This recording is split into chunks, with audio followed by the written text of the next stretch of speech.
वंश के missile trial के अग्रदूतों ने तत्कालीन वायु रक्षा आर्टिलरी की दुनिया में अपनी एक अलग पहचान बनाना शुरू कर दिया था। 511 AD missile regiment SP composite की स्थापना 20 फरवरी 1985 को कमांडिंग ऑफिसर कर्नल अब ब्रिगेडियर BM नौटियाल सेवानिवृत्त और सूबेदार मेजर अब मानद लेफ्टिनेंट SD शर्मा के नेतृत्व में गंगा नदी के किनारे शिवालिक की तलहटी में बसे एक छोटे से शहर रुड़की में की गई थी।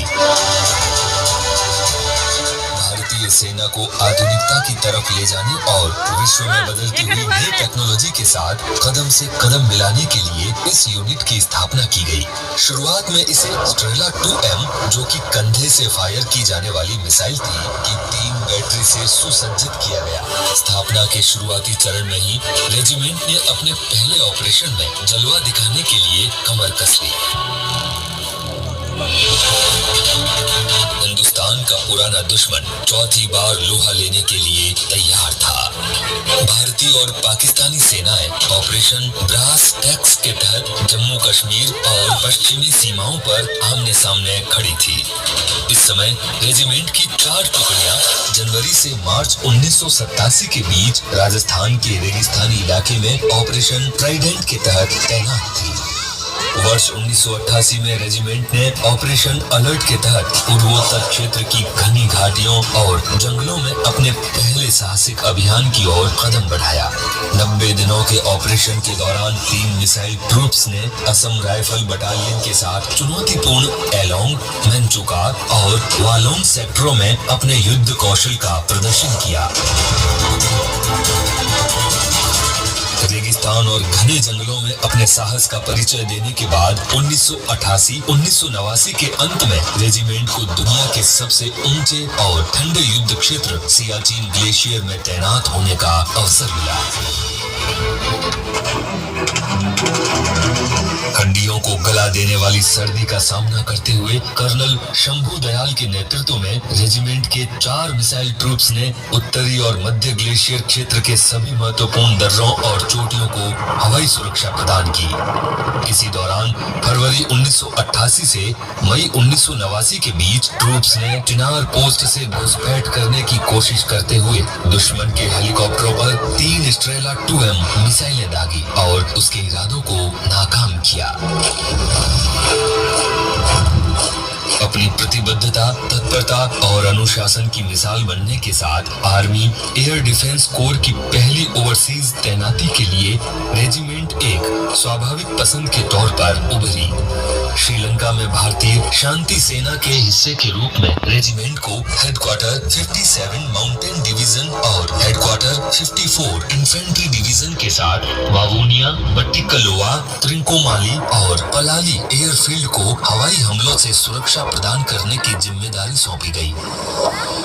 आज तक रेजिमेंट को ओवरसीज ऑपरेशन में भाग लेने वाली एकमात्र एडी रेजिमेंट होने का गौरव प्राप्त है।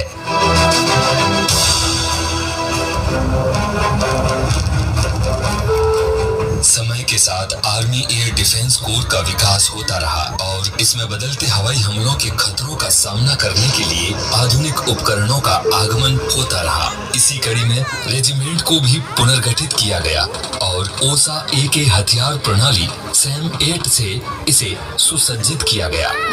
वर्ष 1995 में एक और ओसा AK बैटरी और एक नई स्ट्रेला 10M ऑपरेशन पराक्रम के दौरान इस रेजिमेंट ने अपने पूरे दमखम के साथ भाग लिया, जिसमें 2 ओसा AK बैटरी राजस्थान सेक्टर में और Strela 10M battery Samba sector में 15 महीने से अधिक समय के लिए तैनात रही।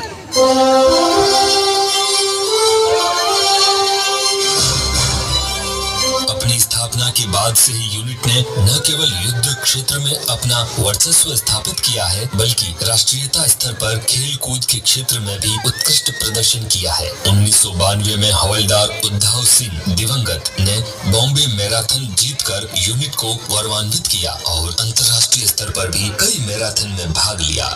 द डेडली वंस के प्रथम खेल उपलब्धिकर्ता होने के नाते रेजिमेंट की जिम परिसर का नाम उनके नाम पर रखा गया है।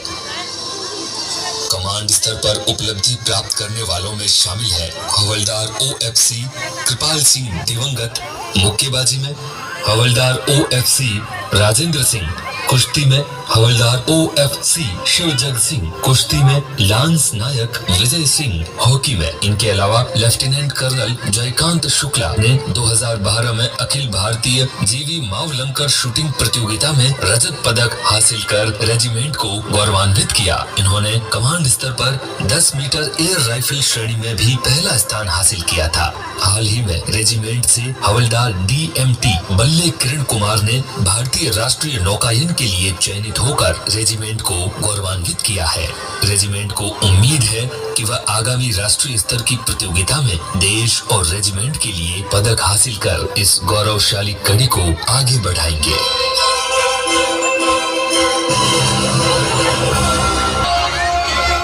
रेजिमेंट को आर्मी एयर डिफेंस कोर में विभिन्न उपलब्धियां हासिल करने वाली पहली यूनिट होने का अनूठा गौरव प्राप्त है।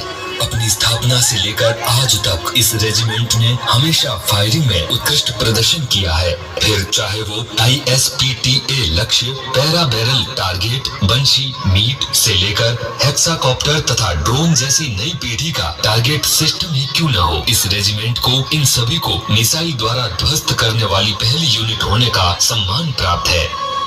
ये सभी उपलब्धियां यूनिट की कार्यकुशलता, उच्चतम प्रशिक्षण शैली और इक्विपमेंट की गहरी जानकारी का परिचायक है। इसी विरासत को आगे बढ़ाते हुए 24 सितंबर 2024 को रेजिमेंट को स्ट्रेला 10M की हाई एल्टीट्यूड वैलिडेशन फायरिंग के लिए तैयारी शुरू करने के आदेश मिले। यह पहला अवसर था जब संपूर्ण विश्व में स्ट्रेला 10M को 13,000 फीट की ऊंचाई पर फायर करना था। इसके मद्देनजर battery commander major SP Tripathi की अगुवाई में रेकी दल को भेजा गया।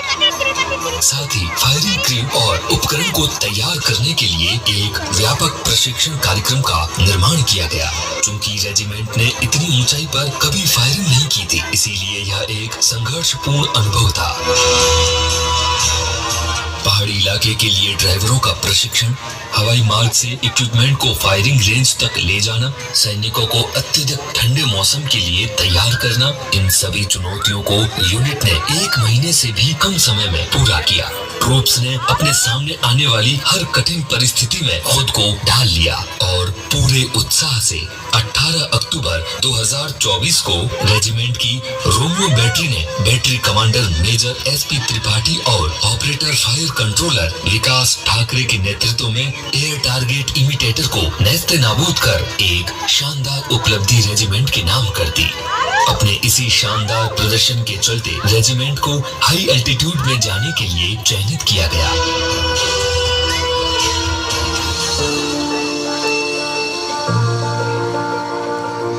जून 2025 में कर्नल वरुण सिंह के नेतृत्व में रेजिमेंट को 40 साल के इतिहास में पहली बार हाई एल्टीट्यूड में अपनी कार्यकुशलता दिखाने का अवसर मिलेगा। निसंदेह रेजिमेंट अपने मजबूत इरादों और परिश्रम से इस कार्य में भी सफलता प्राप्त करेगी। चाहे वो दुर्गम इलाकों में ऑपरेशन हो, EWT हो, खेल कूद का मैदान हो या यूनिट एडमिनिस्ट्रेशन हो, द डेडली वंस ने सदैव अपने समर्पण और कड़ी मेहनत के बलबूते एक नया आयाम हासिल किया है। आज यह रेजिमेंट अपने संस्थापकों द्वारा थमाई गई मशाल को हाथों में लिए उनकी दिखाई दिशा में अपने सुनहरे भविष्य की तरफ निरंतर अग्रसर है। यह हमारे पूर्वजों की दूरदर्शिता और उनके द्वारा रखी गई मजबूत नींव है, जिस पर हम आज यह शानदार इमारत खड़ी कर पाए हैं। हम सभी का उनको तहे दिल से धन्यवाद और सलाम। जय हिंद, जय भारत।